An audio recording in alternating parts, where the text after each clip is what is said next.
Okay, so let's say that you do a daily sales reporting and you can format it yourself. Um, and you can get it to show the highest sales by rep, but you don't send out a PDF of the report. Your boss's boss just wants to go into the shared drive and take a look at the file himself. And you don't necessarily trust him to not mess with the sort or to properly sort it. So, is there a way that you can easily and automatically ensure that your results are sorted the way that you want to? With array formulas, there is a way to do that. So, I'm going to walk through that. The first thing I've done on this daily sales by rep tab is I've drawn in my daily sales for one day here, 627, and then the next day, 628.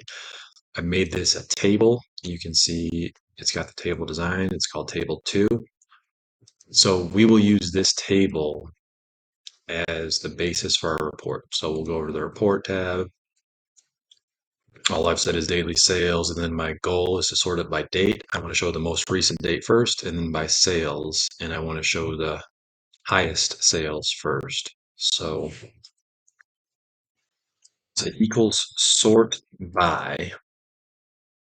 This will sort an array or a range based on, I'll then be able to specify multiple criteria and how I want each of those criteria to be sorted. So similar to the data sort that you would typically use, just a dynamic and, as we'll see, automatically updating feature here. So we'll go sort by, open the parentheses. It wants the array. We're going to select that table, the whole thing.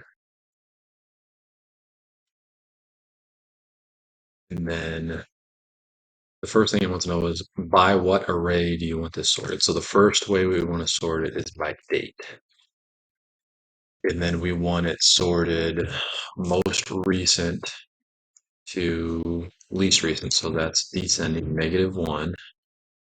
And then the next way we want to sort it is by sales.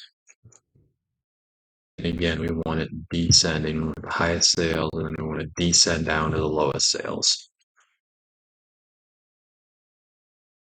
So there you go. We've got 628 up here, 627 down there. As you can see, I'm walking down in my sales for that day.